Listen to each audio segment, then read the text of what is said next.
ડાંગ જિલ્લામાં નવનિર્મિત 175 હનુમાનજી મંદિરોમાં એક સાથે 11,000 હનુમાન ચાલીસાના પાઠ સાથે હનુમાન જયંતીની ઉજવણી કરવામાં આવી હતી।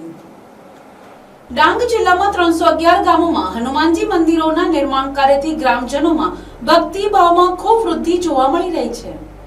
હનુમાન જયંતી નિમિત્તે 175 મંદિરોમાં ગ્રામજનો તરફથી ભક્તિસભર વિવિધ આયોજનો કરવામાં આવી રહ્યા છે, જેમાં એક સાથે 11,000 હનુમાન ચાલીસાના પાઠ સાથે સમગ્ર ડાંગ ભક્તિ રંગમાં રંગાયું હતું। આ સાથે 22 ગામોમાં હનુમાનજી મહારાજની પાલખીમાં શોભાયાત્રા યોજવામાં આવી છે। 170 ગામોમાં ભંડારો રાખવામાં આવ્યો હતો, જેમાં હજારો લોકોએ મહાપ્રસાદ લીધો હતો।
હનુમાન જયંતિ નિમિત્તે પવિત્ર દંડકારણ્ય ભૂમિની અંદર ડાંગ જિલ્લામાં અત્યારે ગામો ગામ ખૂબ ઉત્સાહ ભક્તિમય વાતાવરણમાં હનુમાન જયંતિની ઉજવણી થઈ રહી છે। આજે 14 ગામોમાં 108 હનુમાન ચાલીસાના પાઠ ચાલી રહ્યા છે। 44 ગામ એવા છે જ્યાં 54 હનુમાન ચાલીસાના પાઠ છે। 70 ગામો છે ત્યાં 36 હનુમાન ચાલીસા પાઠ થશે।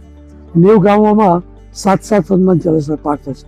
આ બધું મળી અને આજના દિવસ દરમિયાન લગભગ 11,000 હનુમાન ચાલીસાના પાઠ એ ભક્તજનો કરશે. મુરબ્બી શ્રી ગોવિંદભાઈ ધોળકિયા, SRK ગ્રુપ સુરત, જેઓએ 311 ગામમાં ડાંગ જિલ્લામાં મંદિર બાંધવાનો સંકલ્પ કર્યો છે. 175 ગામમાં તો મંદિરો લોકાર્પણ થઈ ગયા, બીજા 25-30 ગામોની અંદર આ મંદિરો તૈયાર થઈ ગયા છે. તો આ બધા જ ગામોની અંદર જે ઉત્સાહ દેખાઈ રહ્યો છે એથી બહુ જ આનંદ થાય છે. મુરબ્બી શ્રી ગોવિંદભાઈ દરેકને આ હનુમાન જયંતીની શુભેચ્છા પાઠવી છે.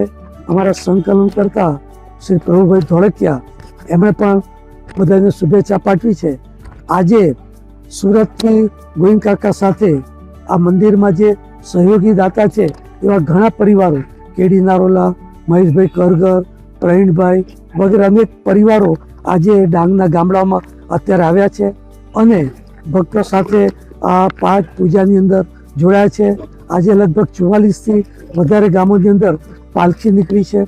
આખી રાત ભજનો ચાલશે, યજ્ઞો પણ થયા છે.